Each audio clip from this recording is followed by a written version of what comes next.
I was so bad when we first started, I couldn't grow old in an old folks home. I'm not even kidding, man. We were just awful gardeners. So the first thing that we actually successfully grew was basil. Got it from Lowe's, of course. Lowe's or Home Depot. Because we were nervous, we were scared.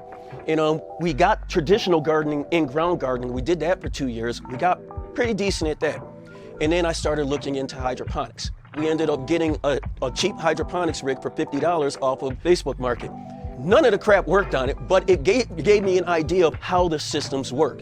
Fast forward a month after that, I built my first hydroponic system. Fast forward 6 months after that, we started growing things from seed. Everything you see here, except for the ornamental plants, is all from seed.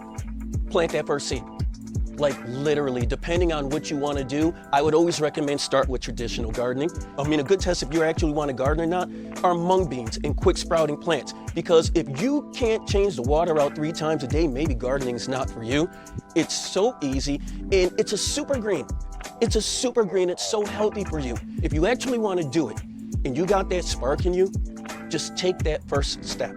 Literally, take that first step. You don't have to do it on a large scale. Like I said, not even an estate, not even a huge yard, not even a patio. I just showed you how to do it on a countertop. If you can grow a basil plant in a cup on your kitchen counter, or in your windowsill, you can do everything that we're doing back there.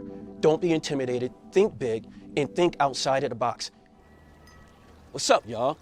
Little bit of onion action going on over here. I know a lot of people mistake them for leeks, but they're not. These are actually scrap onions. We got these from the grocery store. I think these are 2 or 3 years old now. They've been transferred from traditional gardening to hydroponics, and now they have their final spot in the aquaponics garden. We have some tatsoi over here, Asian cabbage, and this is very delicious.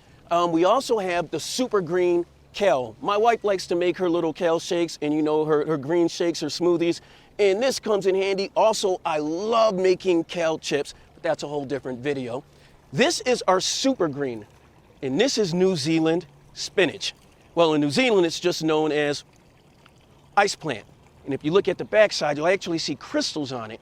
When it comes to aquaponics, it's not about how much stuff you're growing, it's about how much space you're taking up when you're growing it, because you have a very limited amount of space.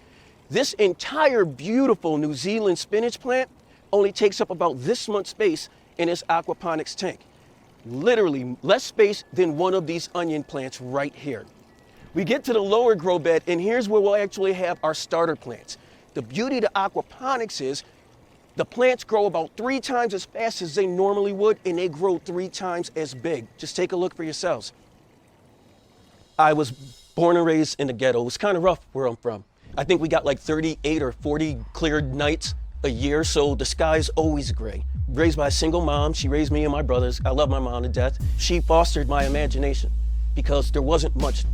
If you were to get into anything on the streets, chances are if you grew up with me and you got into the streets, chances are you're either dead or you're locked up and you're not coming home anytime soon.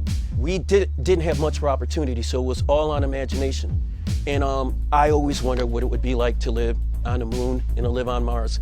And plus, my mom always fostered my imagination with astronomy. She got me my first telescope when I was 8 years old, got me my first atlas of the sky when I was 6 years old, and she took me to the library, children's library, when I was like 5 and a half, 6.